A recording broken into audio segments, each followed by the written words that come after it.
Hello, I'm Matthew Malcolm with California Dairy Magazine, reporting to you here today for Dan Putnam. He's a alfalfa or forage specialist with the UC Cooperative Extension. Wanted to talk particularly about alfalfa and the cutting schedule. You know, you've got obviously your priorities. You really want good yields out of your crop, but you also want the quality for your dairy feed. So Exactly, yeah. how do you find that happy balance, and what considerations should you take when it comes to Well, harvesting schedules? therein lies one of the largest challenges that forage producers have been wrestling with for many, many years, and it's universally true that if you chase after try to maximize yield of alfalfa, you're likely not going to get the highest quality, and if you try to maximize quality, you're likely not to get the highest yields.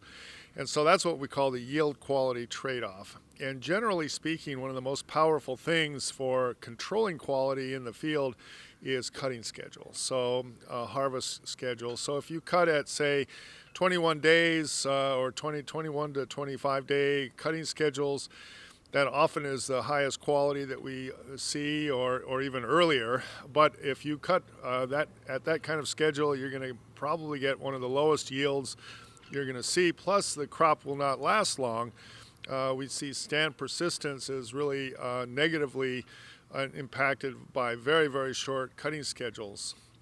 So one of the things we're researching here at the Kearney Ag Center is the idea of staggering our harvests so that you alternate between short and long cutting schedules, so that you have a stream of both high quality and somewhat lower quality alfalfa coming out of the same field. Because what we've observed is when growers have a real rigid, say 28-day schedule, oftentimes they don't meet high quality standards, and also they tend to reduce the stand of their crop over time. And so we'd like to see that crop recover from harvest scheduling so that the root reserves can be replenished.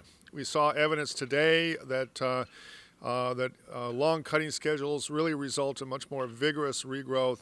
It was actually visually apparent in our field plots, even in the fall of the year, and we also see it in the following year, so that the crop can come back much more rapidly from long cutting schedules. So this is the research we're doing here at UC Kearney. And you're also looking at some new varieties that can possibly address some of these issues? Yeah, so in that same trial, we have some of the Harv Extra trait, which is a reduced lignin trait, and the Hi-gest varieties that are by a different company that are purported to be higher in quality. And we're looking at those because at longer cutting schedules, we'd still like to see dairy quality hay being produced. And what we found is actually in many cases that when you're cutting at, say, a 35-day schedule, some of those varieties do produce the same quality or the same digestibility as earlier harvested, say, 28-day traditional varieties. And so I think that concept is holding together for the Harv Extra trait and for these reduced lignin trait. Great. Well, thank you, Dan. Read more about these things in California Dairy Magazine. I'm Matthew Malcolm, CaliforniaAgNet.com.